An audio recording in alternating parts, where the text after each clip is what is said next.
This episode is brought to you by helicopters.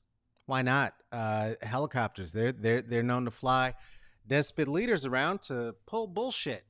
Now, here's a song.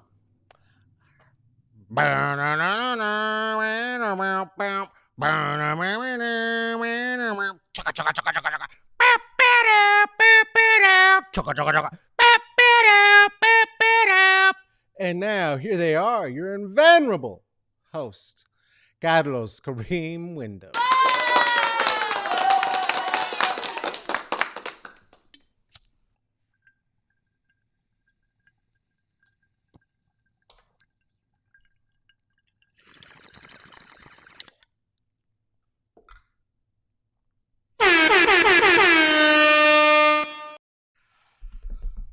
Welcome. Welcome. It's good to see you. It's good to be seen. Not all of us get to be seen today. Shout out to one Mr. Edward Van Halen. Eddie Van Halen, founder of the band Van Halen, who every child who was an adolescent or pre-adolescent in the 80s who was a black child knows from the song Beat It. And everyone who is also that age, whether you knew him from Van Halen or from his take on Beat It, which he did in one take. He just walked in the studio and recorded that and then left as a favor for free. He did it for free. And then Michael Jackson made a bunch of money off it after he stole it. Many of us my age also remember him from the tabloids for being married to Valerie Bertinelli. So shout out to Edward Van Halen. Rest in peace.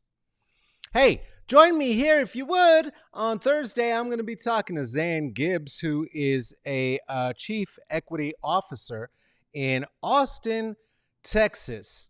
Austin, Texas is a wonderful city in Texas, surrounded by the rest of a state. And then on Tuesday, October 13th, I will be here with Marta Lauchamin. You may have seen us in conversation before. You're going to see us in conversation again. We are getting closer to the election. When last we spoke, Marta was running to become the Democratic nominee for councilperson, and she is now running for the actual chair and to whoop up a Republican and up and down the ticket. That is what we are trying to do, unless you love Nazis. Hey, is this an event? Is this a thing? This thing we do here together? Does this matter to you? Do you think it matters to anybody else? Do you know what you could do that would demonstrate that to me so very much? You could share it. We call that passing the J here under the philosopher's tree. The way you would do that is to just simply go down to the share button where you're watching it right now and share it. If you're on YouTube, go ahead and like it, subscribe to it. And if you're on Facebook, you could put it. You could start a watch party right now if you wanted to. If it feels like this is the kind of thing you'd like to contribute to because your white guilt is still driving you to support black projects, well, you could do that. You could do that at the Venmo at Carlos-Wyndham. You could do that at Cash App, $CK Wyndham, or PayPal me /.CK Wyndham. There's places that you could drop $5. That's what we call dropping $5 on it. And if you felt really fancy and wanted to become a patron, you could do that too at the Patreon Smoke and Mirrors CCB. That's been done by Ruthie, Erica, Amber, Aaron, Seth, Lisa, pictured here, Kristen, Renice, Michael, Natalie, Juliet, Tarika, and Tracy. And if you chose to do such a thing, guess what? Special treat for you this very Libra month. I am on October the 18th, the day where I turn 49 years of age, going to spend 49 glorious minutes having a private Zoom smoke session with each and every one of my patrons who feels like joining in. They will get a code. They will get the 4 to the 1 to the 1 to quote Mary J. Blige and Wyclef Jean. And someone please call 911. No, 911 was him. Sorry. 411, Mary J. Um, and we'll smoke together. We'll smoke together for my birthday. That's a me to you, you to me. Do it together. It's even like it's like this, except I get to see you too and hear the things that you're saying. I might even be interested as to where you're watching me. How do you do this? Am I on your TV? Am I on your phone? Where the fuck? Where the fuck? Oh shit! I'm dizzy. This has been the longest month in recorded history, and it is only the 6th.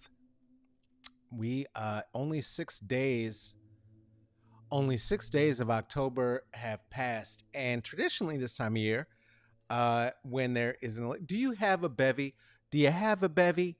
Replenish your fucks. Get a bevy. Don't be out of fucks. That's not a good place to be. We need fucks. We need people to get fucks, to give fucks. It is fucking season. Some call it cuffing season. It is not cuffing season, nearing cuffing season. It is fucking season. And we need to fuck the Republicans right the fuck out of office, up and down tickets. So I know not everyone who watches this is here for that part, and I'm not going to get too deep into it. But if you were here yesterday, one of the reasons that I feel very strongly this way is because I don't want to die. And they seem to be building a death cult with using the evidence of this one steroided up Donald Trump showing up going, it wasn't that bad. I don't know. Yeah, don't let COVID kick your ass. Don't be afraid. Don't let COVID kick your ass. Don't be afraid is like the weirdest campaign slogan for a country with 200 plus thousand dead bodies. I have a friend who lives near Central Park who was reminding me that what she doesn't want to do is return to a time where there are refrigerated trucks filled with corpses all over the park because the hospital is full and the bodies will rot in the sun if they're left out. So vote, don't, I mean, whatever. Do what you want, but vote, definitely. Or don't, but do. Hey, Florida, anybody in Florida, you have until tonight at 7 p.m. to, which now it's over, I guess, never mind, to register to vote because the machines there fucked up and blocked a bunch of people. And so yesterday when people were trying to register to vote, maybe upwards of 20,000 didn't get to, so they extended the deadline to today, but only till 7. Here's an idea. How about the deadline is until everybody is registered who wants to be? I don't know. That the idea around the voter suppression is they just don't want everybody to vote. All of that aside, you remember yesterday we talked about who has the COVIDs and who doesn't. And then this motherfucker showed back up to his house, which is not his. It's borrowed. It's borrowed. It's like if you had an Airbnb and it was super fancy, and then you got the flu, except it wasn't the flu because it was COVID and it could kill people, and then you went to the hospital because you had it, and let's say you got a miracle drug that nobody else is going to get and isn't going to be released to the public for I don't know a year, but then you just started spewing it all over that Airbnb because you just decided I don't want to wear my mask in the house. He did that to the country and the world because his followers are going to follow suit, and then they're going to give us all the COVIDs. Is what happens next. Well, the reason I say that is because he keeps giving people the COVIDs. Do you remember yesterday we talked about all these people have the COVID, and it went all the way down there to the unpictured. Who is that there? The president of the I can't read that shit. I don't know who the last two people are.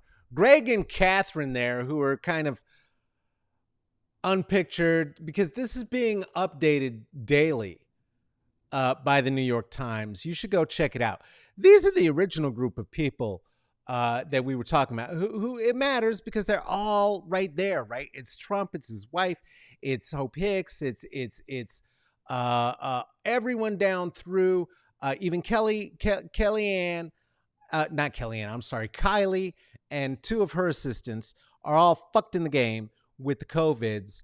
Kylie wasn't, but now she is. But guess what? There's a bunch more people now too. It's just tons and tons of people. They can't keep up. And now there's more unpictureds. This way. It's over here. I'm doing this because there's more unpictureds. Look, it's so many. Do you know who patient zero is? Do you know who the vector is? It's Donald Trump. And the White House now doesn't even want to do contact tracing because they don't want for the White House to then have to hold the water of being responsible for letting this fucking monster out on the world keep giving people and his supporters all the COVIDs. His supporters who, again, if they get it and if they face it head on, Tuffy style like he did, and if they survive, they're not getting free health care. They're not getting free health care. It's going to decimate them. His health care, like his Airbnb rental, is free. It's a fucked up situation, but at least he's tweeting again, so daddy's home, I guess. I don't fucking know. I don't know. I'm so exhausted talking about this shit. This is supposed to be funsy time. I'm not going to talk about any more of the election shit right now. I'm not interested. Okay. It's gross. That's gross. Please get it off the screen. His fault. It's all his fault, and it's just what we have to do. But that said, we when we started getting together so many months ago because of this asshole and the way that he's handled this or not handled this virus that has gone from pandemic to epidemic, is that we were meant to do comedy and culture and bullshit. And the bullshitting, we're bullshitting. This is it. Let's bullshit. We're talking. And the comedy, I try to make a giggle pants. I try to like make a little giggle pants for you here and there. Because I like to have a little giggle pants. And I think it's important because it disempowers the powerful when we laugh at them. They hate it. And it makes them less powerful. And if we get their own followers to laugh not only at their leaders but themselves, there's a higher likelihood that they will move on. The way that I can laugh at myself for wanting to have masked up and done my hip hop hoppity hop hop when I did it the way Butch Boys do. I now can laugh at that. That's ridiculous because when I think of the origins of hip hop and I think of Grandmaster Flash and the Furious Five, they weren't dressed like Butch Boys. Hey girl, hey girl, hey, what's going on, Ray Ray?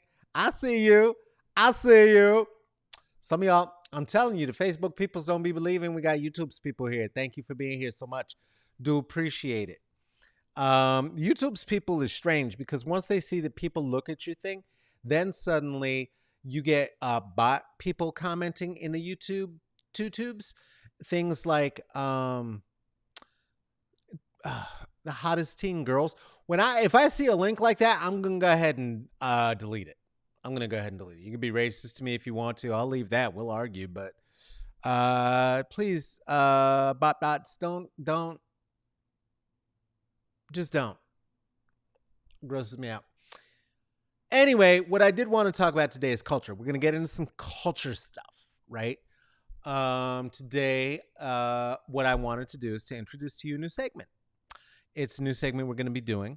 called Accidental Racist, the theme song for which is LL Cool J is hard as hell. Now, first things first. When we're talking about accidental racism, because it's not just going to be about LL Cool J, I promise you that. When we talk about accidental racism, I want to be clear what we're talking about here, okay? I'm not talking about your Fergie level hip hop, all right?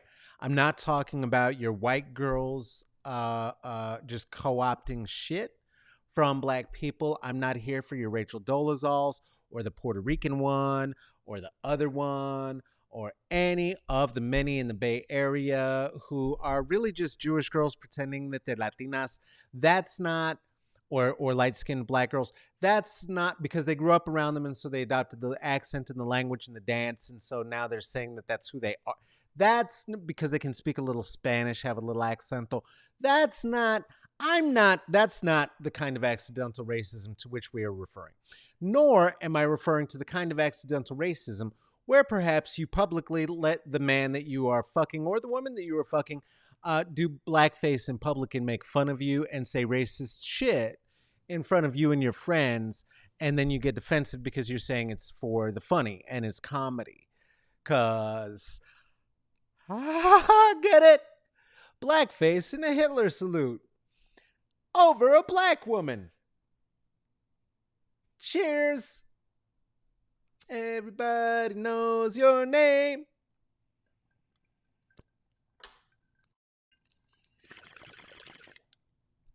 Also, oh, that's a oldie but a goodie. Oldie but a goodie. Look that one up. They used to be fucking in the when it would have mattered in the 80s. In the 80s. So gross. It is so gross. I am also too not even talking about like your Bagger Vance average racisms of white people's fancy dreams about how we're going to go ahead and put in all the work for them to succeed. You know, that fantasy that is called capitalism. And I am absolutely not talking about the Daniel Cameron brand of racism, which allows for Breonna Taylor's killers to be running around doing whatever the fuck they feel like doing because you didn't feel like having an actual grand jury indict any of these white boys for being the murderers that they are because maybe you're fucking Mitch McConnell's daughter and or granddaughter or niece. I think niece, grandniece, granddaughter, niece. It's so hard to remember who's fucking who when you have a president who has said publicly that he wants to fuck his own daughter and he has a lawyer who is married to his own cousin, who he married when he was started fucking when he was married before. And it's just so confusing who's fucking who. I'm not talking about any of that kind of that's not the kind of accidental racism we're talking about. Those are breeds. We'll talk about each of those as the weeks go on. It is amazing that Daniel Cameron brand of racism, that there is a way. I hadn't realized before seeing that photo that these folks achieve that I only fuck with white pussy haircut. I don't know. I didn't know that was a supercut special. It's probably on the board. And I wouldn't have known that because I don't go to supercuts. Also, she had a comb in this nigga hair.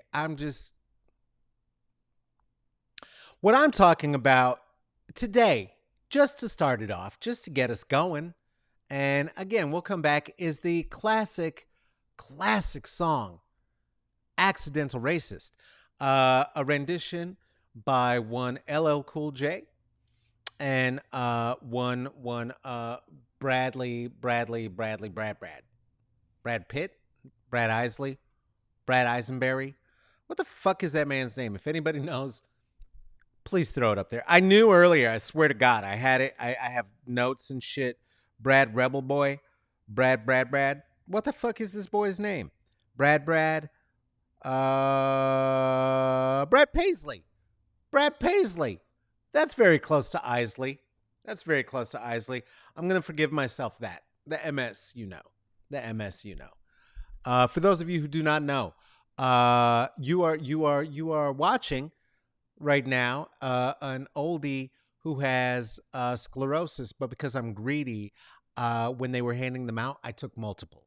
So that's if something slips into the hole, that's what's happening there.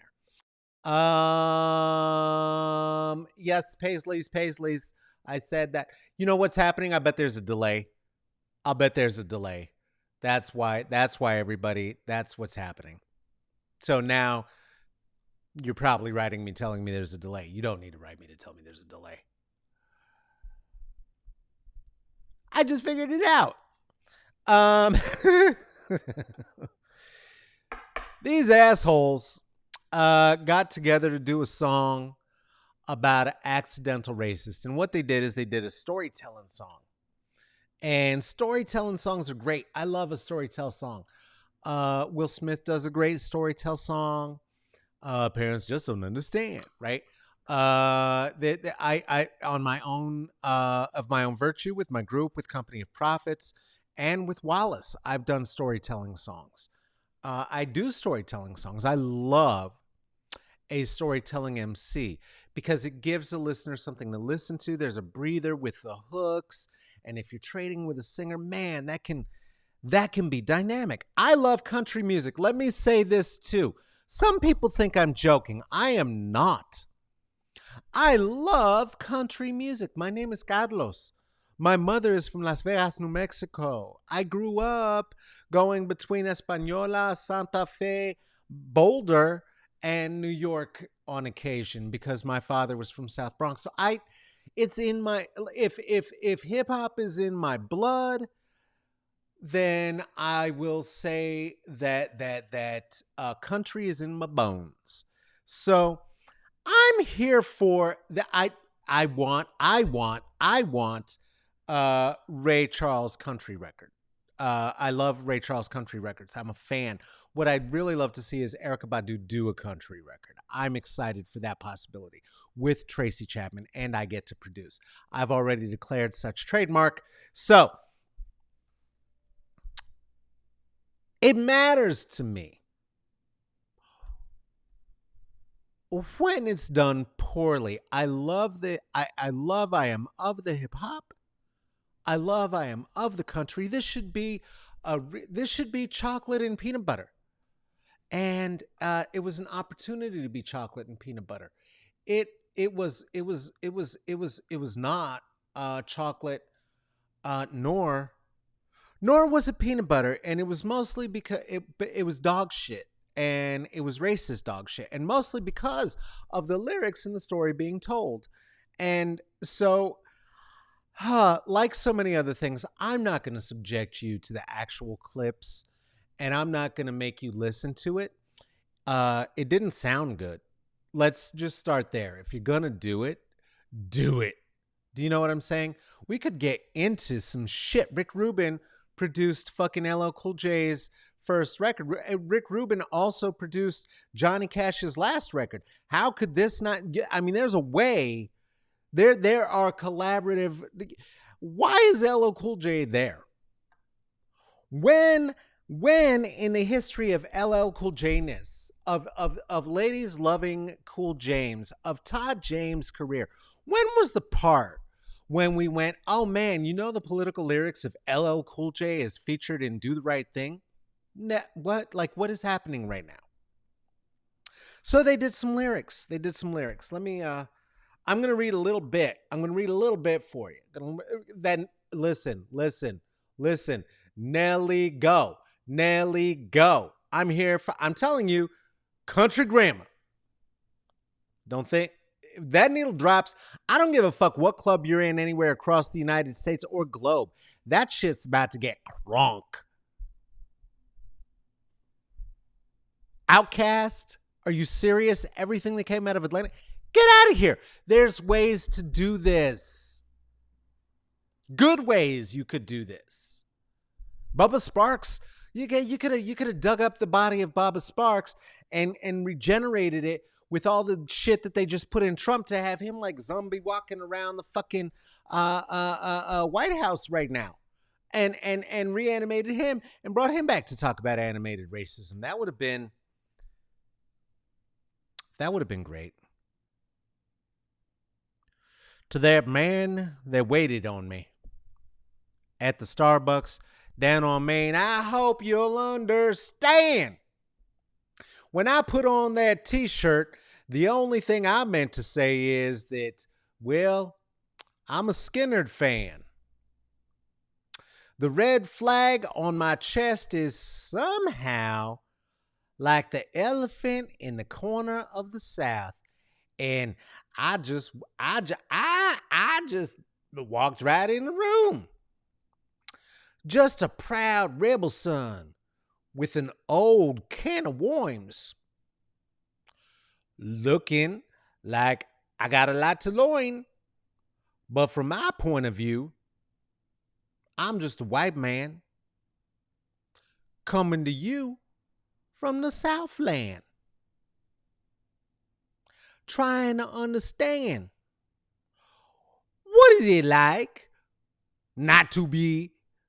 I'm proud of where I am from, but not everything we have done. Not everything. He said he's not proud of everything they have done.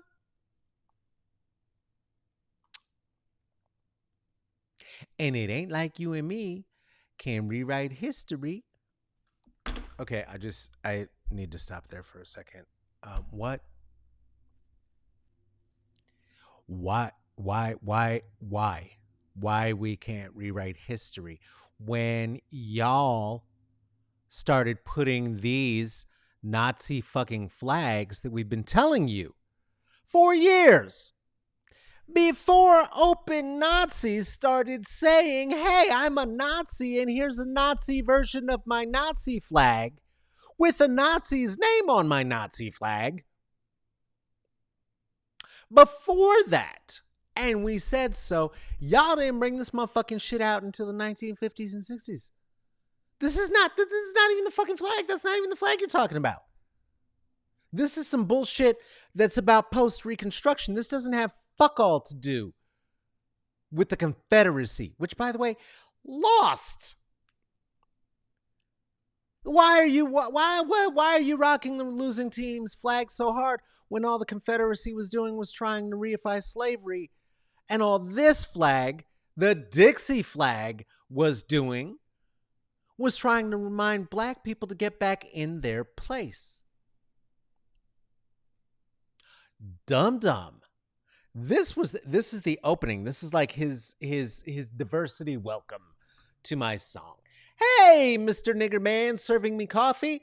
Okay, first of all, why in the story is it a story about a white guy walking into a fucking Starbucks of all? The same Starbucks is where they've been kicking black people out of the fucking Starbucks? That Starbucks. To go get service, and you didn't like the service. You didn't like the little tootie you got when you showed up with a Confederate flag emblazoned all over your chest because you're just a oopsie-doodly Skinnerd fan. Doodly oopsie-doodle. Okay. Let me tell you something. True story. I once was a barista. I was a barista at a place called Espresso Roma in Boulder, Colorado, on the hill. It is still there. There are a couple of Espresso Romas in the country.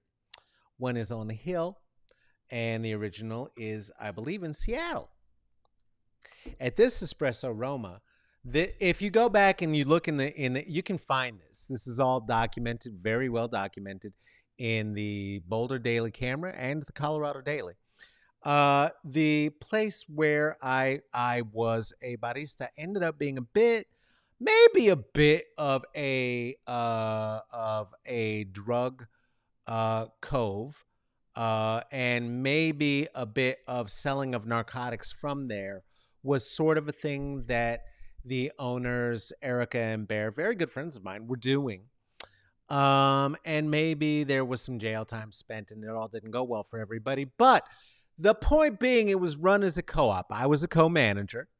And one time, somebody came in with a rebel flag. And maybe they were just a Skinner fan and they didn't. Doodly doo doo. And they had it on their baseball cappy and they walked up to get their little coffee and they got to me after a very long line because I was also a very good barista, and so I had people out the door coming for coffees at least twice a day.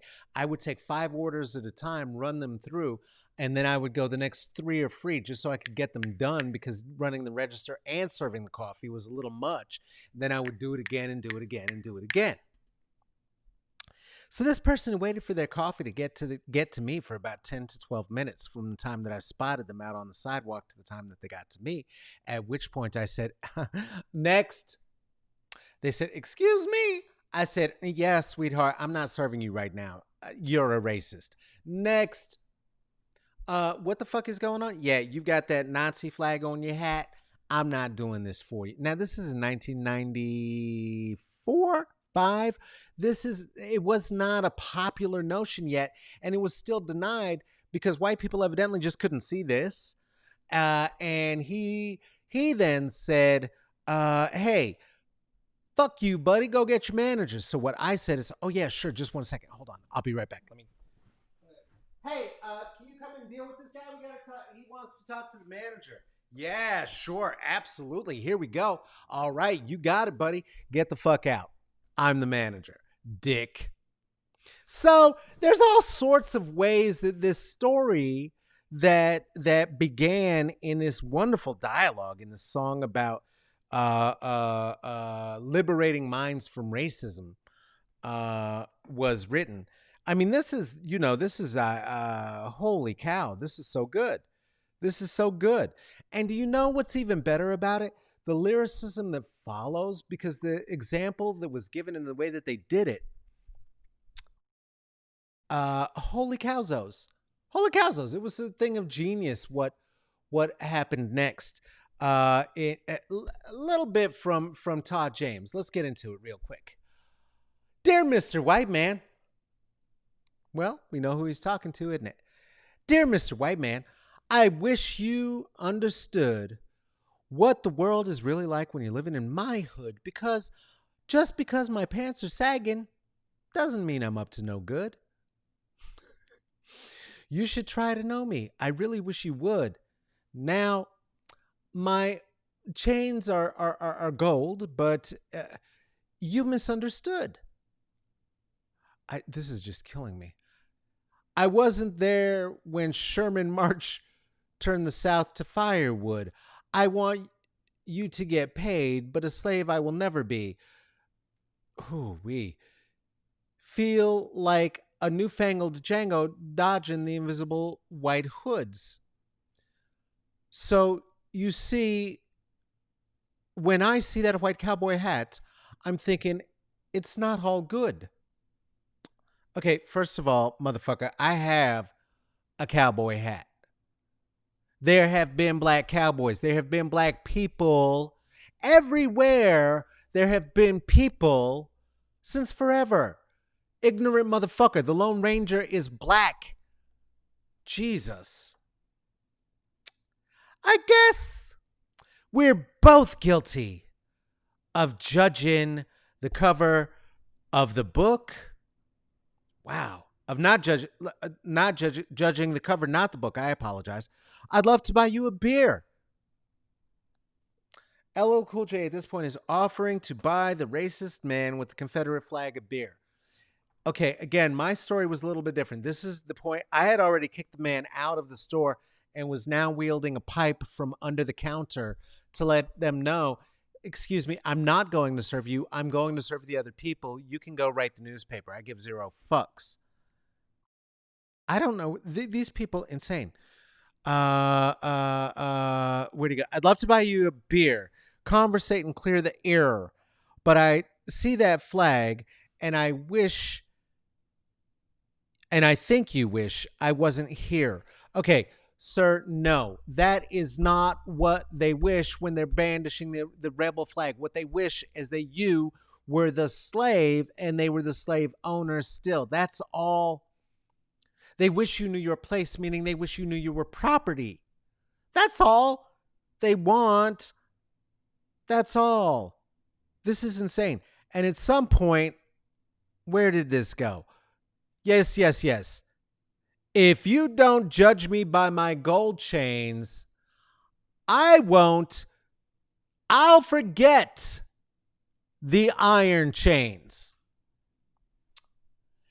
If you don't judge me by my gold chains, I'll forget the iron chains. Can't rewrite history, baby. Todd James. LL Cool J.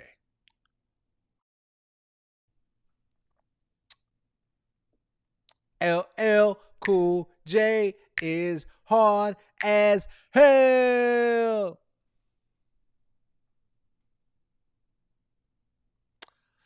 It is yeah, it's a lot of that. It's a lot of that. It's a lot of that. It's a lot of that, Nisi. It's a lot of that. And it's when you consider too that this is an artist who was born of Def Jam. Def Jam, which was founded by Russell Simmons. Russell Simmons, who is a serial rapist, who also, as part of his legacy, has built this idea that he's some nice Buddhist dude. LL, whose whole career is built on being Mr. Sexy Sexy, Mr. Round the Way Girl. He needs love. He needs love. Sometimes when he's alone, he stares at the wall. He needs love. And thematically, the idea that somehow, again, LL Cool J is playing the caricature of the black person who is a service worker, or as Donald Trump might say, an essential worker, or as General Sherman might have said, a slave, or as all of them would say, a nigger.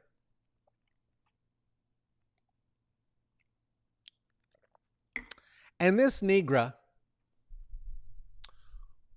had a little bit of a tootie when he served coffee to the Confederate flag-wearing man in the story. And said, hey, let me just teach you that I'm human and teach you by my humanity. And if you just don't judge my humanity because I have on this chain, then I'll forget the chains and we can just forget the past and just move it, just move and scooch. Move and scooch. We don't need reparations. What? Don't we even worry? It's fine. It's fine. This is now prior, to be fair, to be balanced, to the age of Trump and the age of Rona.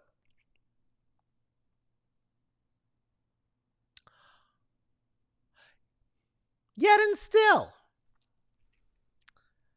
based on a career in which LL Cool J has proven himself to be the Michael Jordan of hip-hop, meaning I'll do it, sure.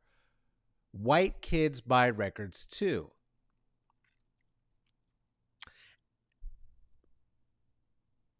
In the house, LL Cool J was in the house with Debbie Allen doing a black version of Charles in Charge on the coattails of the success of Will Smith.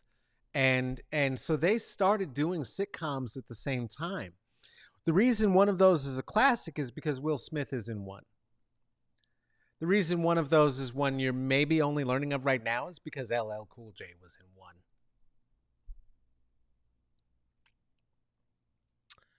And this position has not changed. And it's a position that is not only one of self hate, but of servitude, of standing in deference to whiteness, and feeling the need to teach whiteness and affirm our humanity to whiteness.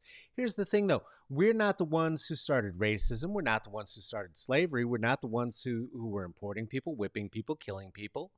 None of that is in the agenda of the recovery in terms of anything that we're talking about, including reparations, including defunding the police, including abolishing the police, which is a whole thing that was only developed in order to catch slaves in the United States. So when we talk about systemic and cultural racism, that's what we're talking about. So when we have shit like this being said, or we have coons like Charles Barkley and Shaquille O'Neal talking about, well, just give the cops that fucking shot Breonna Taylor in bed while she was asleep on a bullshit warrant that was given to them by this fucking coon motherfucker who's associated with and married to the goddamn Lindsey Graham family, sons of bitches.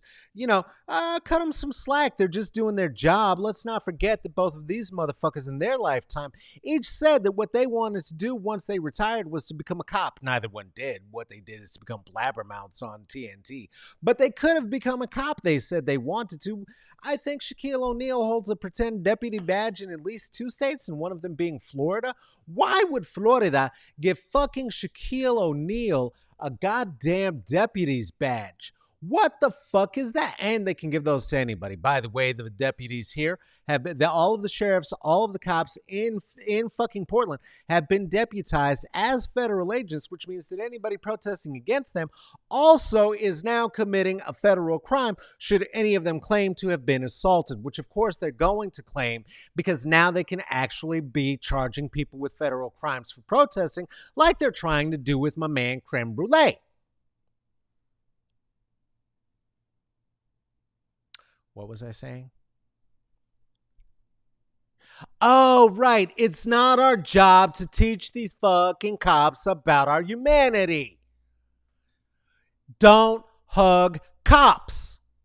And I don't know if you remember the full circumstance of this particular photo, but that young child was one of 5 children adopted by a white couple in Oregon who made a very interesting choice. This particular couple, not too long after this photo was taken, decided to go ahead and take a trip down the one and drive off a motherfucking cliff with all of the children, including this one, in the car, killing everybody.